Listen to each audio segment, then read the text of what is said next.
ये देश के गृह मंत्री नहीं, ये देश के पालन मंत्री हैं। अमित शाह जी, अगर आप में ताकत है, आपकी पार्टी में ताकत है, तो आप भारतीय जनता पार्टी एनडीए, तो मुंह में राम बगल में छुरी नहीं चलेगा।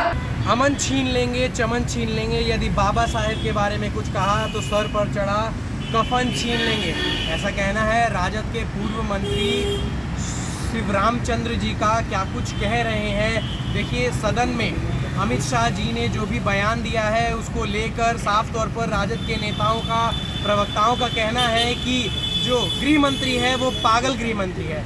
ऐसे शब्द जो हैं राजद के नेताएं और जो प्रवक्ताएं हैं वो प्रयोग कर रहे हैं। चलिए सीधे आपको दिखाते हैं जो प्रेस वार्ता में जो हमारी बात हुई, क्या कुछ कहते हुए नजर आ रहे थे पूर्व मंत्री। काला इतिहास के रूप में जाना जाता है। देश के गृह मंत्री जी का जो पार्लियामेंट में जो बयान आया, इस बयान से पूरे देश की 90% आबादी आज मर्माहत है। देश के गृह मंत्री जी का जो वक्तव्य है, इस वक्तव्य को हम राष्ट्रीय जनता दल परिवार घोर निंदा करते हैं। ये देश के गृह मंत्री के पद पर रहते हुए इस तरीका का अपमान शब्द का जो है उन्होंने जो इस्तेमाल किया, जो शब्द का इस्तेमाल किया, वो काफी निंदनीय है। ये देश के गृह मंत्री नहीं, ये देश के पालन मंत्री हैं। बाबा साहब भीमराव अम्बेडकर साहब ने इस देश के 90% लोगों का भगवान है। आज बाबा साहब भीमराव अम्बेडकर नहीं होते तो हमारे ऐसा जिंदा सिंहवाला का बेटा चंदाराम मंत्री विधायक नहीं होते।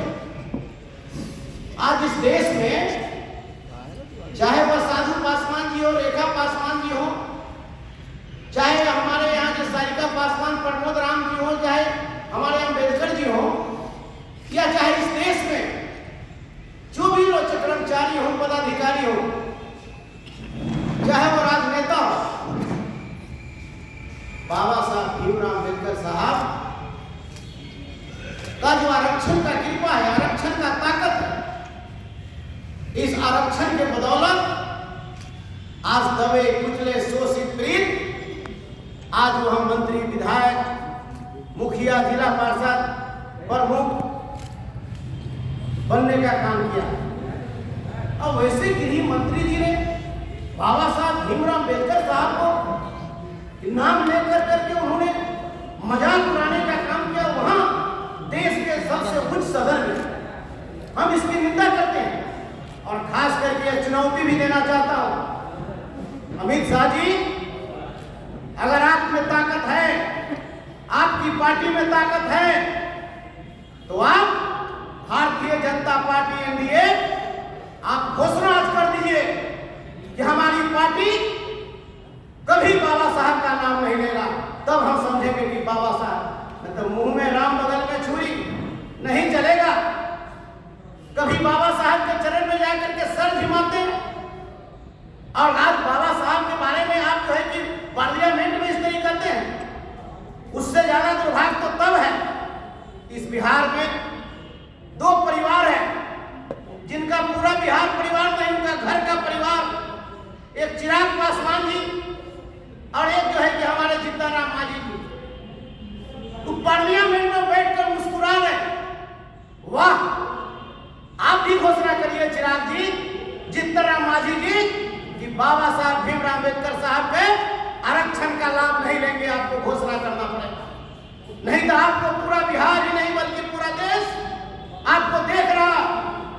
आप बैठ करके पार्लियामेंट में बाबा साहब का अपमान हो रहा है।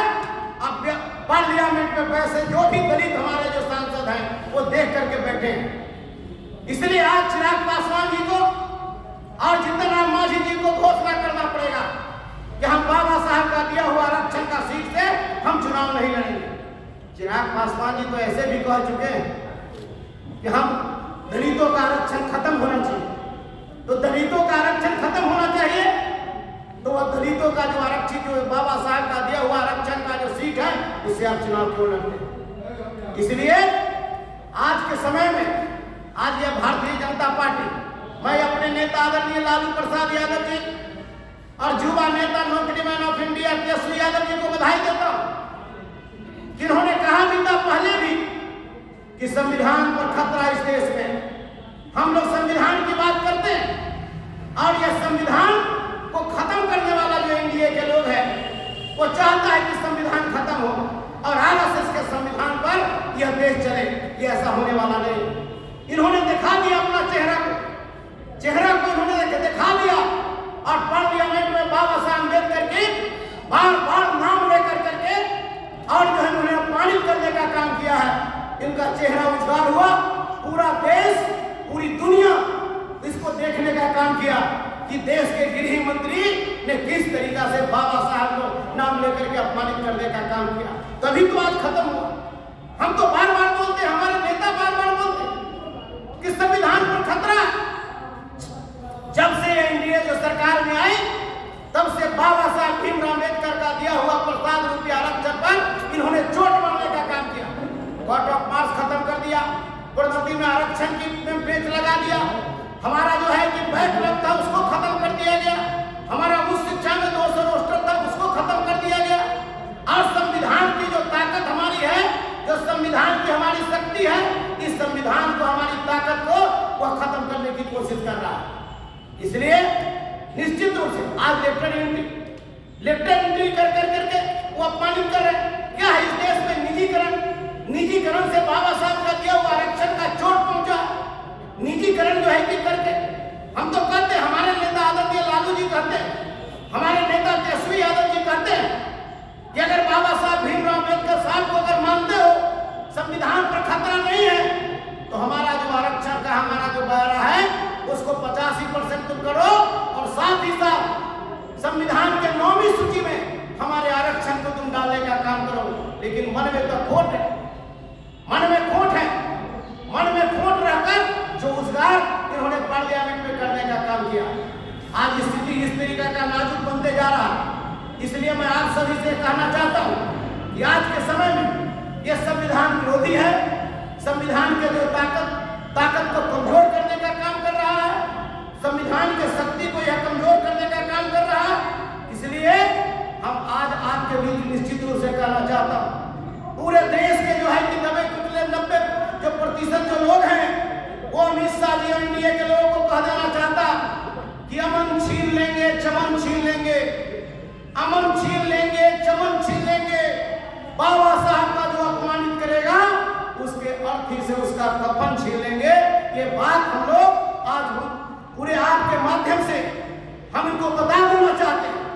और उनका जो स्थिति जो है मंदिर में ताला लगने का काम होता है, ये स्थिति को लेकर के बाबा साहब भीमराव अम्बेडकर साहब को अपमान करने वाले लोगों को हम लोग जो है सड़क से लेकर सदन तक संघर्ष करेंगे।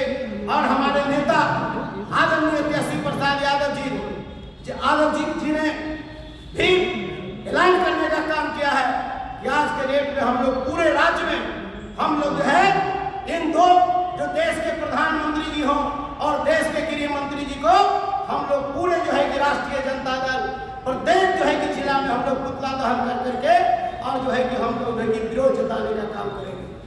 आज हालात इस तरीका की बनती जा रही है।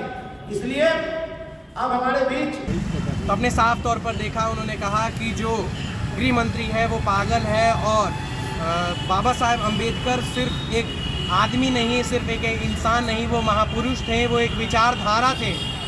और बाबा साहब के बारे में कोई ऐसी आलोचना करता है तो उसे कोई भी पद ग्रहण नहीं करना चाहिए, तुरंत उनको इस्तीफा दे देनी चाहिए अपने पद से। और देश के जितने भी 90% अति पिछड़ा और पिछड़ा जनजाति के लोग हैं, गरीबी रेखा से नीचे आने वाले लोग हैं, उन पर भी आवाज़ उठाने का जो है उन्होंने काम किया है। अब देखना ये बहुत ही दिलचस्प होगा कि आने वाले समय में गृह मंत्री क्या कुछ जो है बयान देते हैं, माफ़ी मांगते हैं अम्बेडकर साहब का नाम लेकर के सदन में या फिर नहीं। तब तक के लिए देखते रहिए बिहार डेली लाइव।